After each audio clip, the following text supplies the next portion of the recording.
Good afternoon সবাইকে। রথের দিন আমরা গেছিলাম হায়দ্রাবাদে দক্ষিণেশ্বরের আদলে তৈরি একটি কালী মন্দিরে।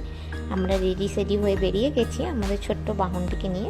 আর এই যে আমাদের ড্রাইভার আমাদেরকে নিয়ে যাচ্ছে।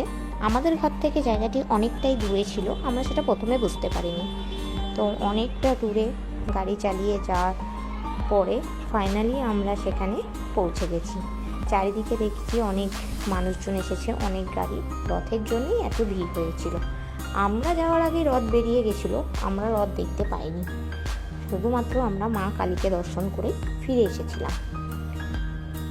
আমরা যাচ্ছি, এই যে গেট মন্দিরের বাইরে। আর এই যে মন্দিরটা পুরোটা দক্ষিণেশ্বরের আদলে না হলেও কিছুটা দক্ষিণেশ্বরের মতোই দেখতে। আর এখানে কালী মা ভবতারিণী মায়ের মতো নয়, একটু অন্যরকম। এই যে মাকে দর্শন করো সবাই, মা সবাইকে ভালো রাখুক। আর সন্ধে হয়ে এসেছিল, চারপাশটা খুব সুন্দর লাগছিল। বাইরে চারিদিকে কীর্তন হচ্ছিল, গান বাজনা হচ্ছিল, প্রচুর মানুষ এসেছিল। তো এখানে সবাই ঘন্টা বাজাচ্ছিল দেখে ওরও একটু ঘন্টা বাজাতে ইচ্ছা করেছে, তাই বাবার কোলে চেপে একটু ঘন্টা বাজিয়ে নিল।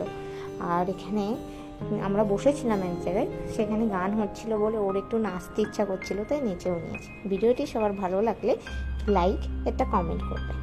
Thank you.